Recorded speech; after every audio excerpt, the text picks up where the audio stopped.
అందరికీ నమస్కారం. నా పేరు లక్ష్మణ్ కుమార్ తిరుమల. నేను ఒక సాధారణ హిందువుని. భారతదేశ వ్యాప్తంగా పార్లమెంట్ ఎన్నికలు జరగబోతున్నాయి. కొన్ని చోట్ల జరిగాయి. ఈ నెల 13వ తారీఖున తెలంగాణలో కూడా పార్లమెంట్ ఎన్నికలు జరగబోతున్నాయి. ఈ సందర్భంగా నాకు తారసపడ్డ వాళ్ళందరినీ కూడా నేను ఒక ప్రశ్న వేయడం జరుగుతోంది. మనం ఈ నెల 13వ తారీఖున ప్రధానమంత్రి అభ్యర్థిని ఎన్నుకోబోతున్నాం. మనము ఈసారి ప్రధానిగా మీరు ఎవరిని చూడాలనుకుంటున్నారు? బీజేపీ పార్టీకి చెందిన నరేంద్ర మోడీ గారినా, లేకపోతే కాంగ్రెస్ పార్టీకి చెందిన రాహుల్ గాంధీ గారిని ప్రధానమంత్రిగా చూడాలనుకుంటున్నారా అని చెప్పి అడుగుతున్నాను. ఈ మధ్య చాలా మంది, అంటే 199 మంది ప్రధానమంత్రిగా మోడీ గారిని చూడాలి అని చెప్పి అనుకుంటున్నాము అని చెప్పారు. అయితే వాళ్ళని ఇంకో ప్రశ్న కూడా అడిగాను, ఎందుకు మీరు బీజేపీ పార్టీకి ఓటేయాలనుకుంటున్నారు అని చెప్పి అడిగితే చాలా మంది చాలా కారణాలు చెప్పారు. ఆ కారణాల సార సంకలనం ఏదైతే ఉందో వాటిని మీ ముందు పెట్టే ప్రయత్నం చేస్తాను నేను. మొదటగా కాంగ్రెస్ పార్టీని తీసుకుందాం. 1947లో మనకు స్వాతంత్రం వచ్చింది. 1947 నుంచి 2014వ సంవత్సరం వరకు కూడా మన దేశాన్ని ఎక్కువ కాలం పరిపాలించింది ఎవరు అని చెప్పి ఒక ప్రశ్న వేసుకున్నాం అనుకోండి, కాంగ్రెస్ పార్టీ మనల్ని ఎక్కువ కాలం పరిపాలించింది అన్న సమాధానం మనకు వస్తుంది.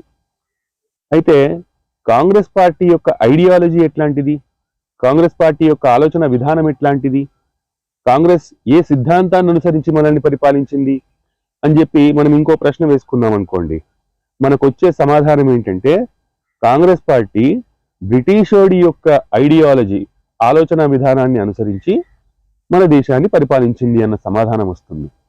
బ్రిటిషోడి ఐడియాలజీ ఏంటి? విభజించు, పాలించు, డివైడ్ అండ్ రూల్ అనే సిద్ధాంతాన్ని అనుసరించి మనల్ని పరిపాలించారు బ్రిటిష్ వాళ్ళు.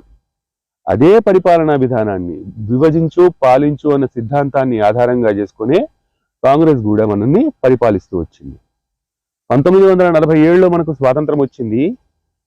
మనకు స్వాతంత్రం వచ్చిన తర్వాత మన దేశం 2 సార్లు మతం ఆధారంగా ముక్కలైంది.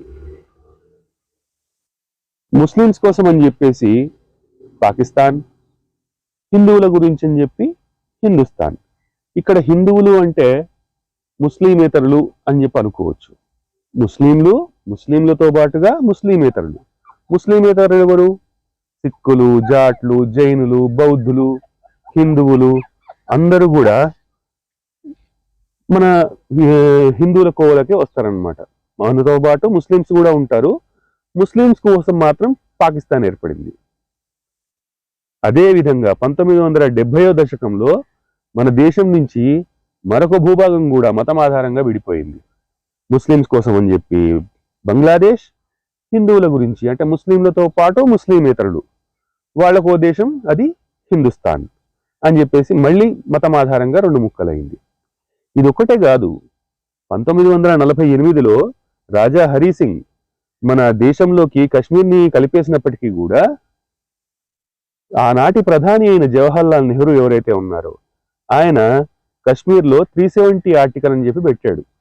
ఈ 370 ఆర్టికల్ పెట్టడం వల్ల జరిగిన అనర్థం ఏంటి అంటే, కశ్మీర్లో ఉండే వాళ్ళు ఎవరైతే ఉన్నారో వాళ్ళు తమను తాము అటు భారతీయులము కాదు, మేము ఇటు పాకిస్తాన్ వాళ్ళము కాదు, మేము కశ్మీరీలము, మాది వేరే, మేము వేరే అని ఒక భ్రమలో జీవించడం మొదలుపెట్టారు. కశ్మీర్ వాళ్ళు అట్లా భ్రమలో జీవించడానికి ప్రధాన కారణం 370 ఆర్టికల్.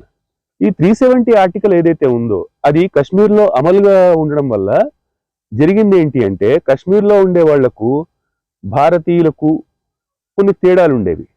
కశ్మీర్లో 2 రకాల జెండాలు ఎగిరేవి. ఒకటి భారతీయ జెండా, 2 కశ్మీరీ జెండా. 2 రకాల ఎలక్షన్స్ ఉండేవి, కశ్మీరీ ఎన్నికలు, భారతదేశం ఎన్నికలు. 2 రకాల రాజ్యాంగ విధానాలు ఉండేవి. కశ్మీర్లో ఉండే వాళ్లకు భారత రాజ్యాంగ విధానం వర్తిస్తుంది. అదే సమయంలో ఈ 370 ఆర్టికల్ ఉండడం వల్ల కశ్మీర్లో వాళ్లకు ఎక్స్ట్రా ఫెసిలిటీస్ ఉంటాయన్నమాట. రాజ్యాంగ విధి విధానాలతో పాటు వాళ్ళకు ఇంకా కొంచెం ఎక్కువ ఫెసిలిటీస్ ఉండే విధంగా ద్వంద్వ నీతి అంటారు కదా, ఆ ద్వంద్వ నీతి ఏదైతే ఉందో కాశ్మీర్లో ఉండే వాళ్ళకు ఉండేది. అందుకనే ప్రతి కాశ్మీరీ కూడా ఏమనుకునేవాడు అంటే, మేము అటు భారతీయులము కాదు, ఇటు పాకిస్తాన్ వాళ్ళము కాదు, మేము కాశ్మీరీలము, మాది వేరే అన్న భ్రమలో జీవించడం మొదలుపెట్టారు. 2014 సంవత్సరం తర్వాత నరేంద్ర మోడీ గారు ప్రధాని అయ్యారు. తరువాత ఆయన ఈ కాశ్మీర్లో ఉన్న 370 ఆర్టికల్ ఏదైతే ఉందో దాన్ని రద్దు చేశారు. రద్దు చేసి భారతదేశంలో కాశ్మీర్ని కలిపేశారు. ఇప్పుడు కాశ్మీర్ భారతదేశంలో అంతర్భాగం కాదు, భారతదేశంలో భాగం. పరిపాలనా సౌలభ్యం కోసం అని చెప్పి మనము రాష్ట్రాలుగా విడిపోయి ఉండొచ్చు. ఒకరు తెలంగాణ అని, ఇంకొకరు ఆంధ్ర అని, తమిళనాడు, కర్ణాటక, అస్సాం, మిజోరాం, హిమాచల్ ప్రదేశ్ ఇట్లాంటివన్నీ కూడా రాష్ట్రాలుగా మనము పరిపాలనా సౌలభ్యం కోసం విడిపోయి ఉండొచ్చు. కానీ మనం అందరం ఏమని చెప్పుకుంటాం? భారతీయులము అని చెప్పి చెప్పుకుంటాం. ఇప్పుడు ఈనాడు అంటే ఈ రోజు కాశ్మీర్ వాడు కూడా తనను తాను భారతీయుడిగా చెప్పుకోవాల్సిందే. కాబట్టి ఈ మోడీ రాజకీయం ఏదైతే ఉందో, కేంద్ర బీజేపీ రాజకీయం ఏదైతే ఉందో మన దేశాన్ని కలిపే విధంగా ఉంది. కాశ్మీర్ని మన దేశంలో భాగం అయిపోయింది కాబట్టి 370 ఆర్టికల్ రద్దు చేయడం ద్వారా మోడీ మన దేశాన్ని కలుపుతున్నాడు అనే విషయం మనకందరికీ అర్థమవుతోంది. ఇక్కడ ఒక ప్రశ్న వేసుకోవాల్సి వస్తుంది. ఈ వీడియో చూస్తున్న వాళ్ళందరూ కూడా ఒకసారి ఆలోచించండి. మన దేశం మతం ఆధారంగానో లేకపోతే 370 ఆర్టికల్ వంటి వాటి ఆధారంగానో ముక్కలు ముక్కలుగా అయిపోవాలా, లేకపోతే దేశమంతా ఒకటిగా ఉండి అఖండంగా ఉండాలా? ఇదే ప్రశ్న కనుక మనం వేసుకొని చూసినట్టయితే ఎవ్వరు కూడా, అంటే ముస్లిం అయినా సరే, ఒక ముస్లిం అయినా, హిందువైనా, క్రిస్టియన్ అయినా, ఏ మతస్థుడైనా సరే ఈ దేశం ముక్కలు ముక్కలు కావాలని చెప్పి కోరుకోడు. ఒకటిగా ఉండాలనుకుంటాడు, అఖండంగా ఉండాలనుకుంటున్నాడు. కాబట్టి ఈ మోడీ గారు ఏం చేసిన దాన్ని చూసినట్టయితే 370 ఆర్టికల్ రద్దు చేసి కాశ్మీర్ని మన దేశంలో కలిపేశాడు కదా. మన దేశం మళ్ళీ అఖండంగా తయారవుతోంది కదా, తయారయ్యింది కదా. ఈ దేశం ముక్కలు ముక్కలుగా కాకుండా ఉండాలి అంటే మన దేశంలో మళ్ళీ బీజేపీ పార్టీయే అధికారంలోకి రావాలి అని చెప్పి చాలా మంది చెప్తూ వస్తున్నారు. ఇక్కడ ప్రధానంగా మనం గమనించాల్సిన ఒక విషయం ఒకటి ఉంది. అదేంటంటే రాహుల్ గాంధీ గారు ఏమంటున్నారు అంటే, తాను గనక ప్రధాని అయితే మన దేశవ్యాప్తంగా, దేశమంతటా కూడా ఓబీసీ జాతిగణన చేస్తాను అని చెప్పి అంటున్నాడు. ఓబీసీ జాతిగణన చేస్తే ఏమవుతుంది? అసలు ఓబీసీ జాతిగణన అంటే ఏంటి?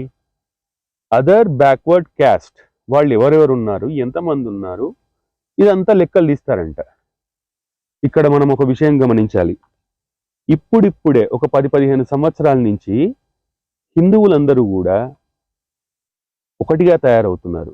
అందరూ ఏమంటున్నారు అంటే, గడప లోపల ఉన్నంత వరకే మాకు కులం, గడప బయటికి వచ్చామా మేము హిందువులం అని చెప్పే నినాదంతో హిందువులందరూ ముందుకెళ్తున్నారు.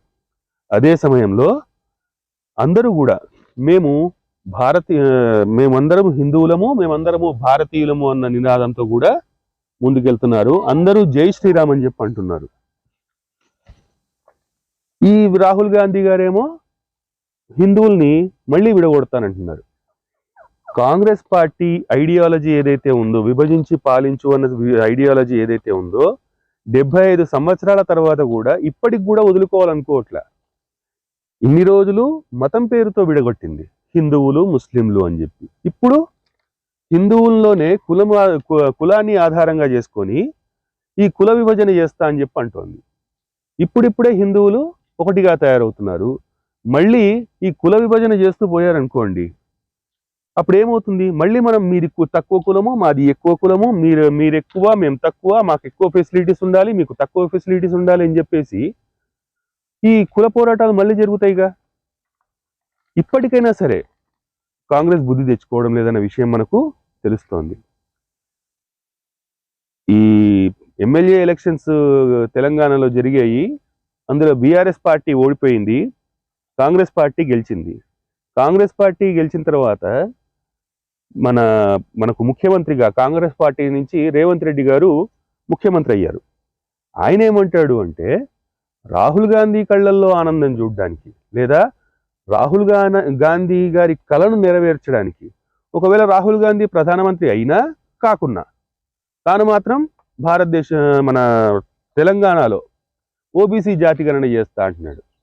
ఆ రాహుల్ గాంధీదే తిక్క నిర్ణయం అని చెప్పి అనుకుంటే, తిక్క నిర్ణయం అనుకుంటే, దాన్ని ప్రజెంట్ చేసి తెలంగాణలో ఉన్న హిందువులు ఎవరైతే ఉంటారో వాళ్లను కుల విభజన చేసి కుల పోరాటాలు చేపిస్తానంటాడేంటినా? కాస్తైనా ఆలోచించాల్సిన అవసరం లేదా? నేనేమంటాను అంటే, నాయకుడు అనేవాడు అందరినీ ఒక్కటిగా చేసేవాడయ్యి ఉండాలి.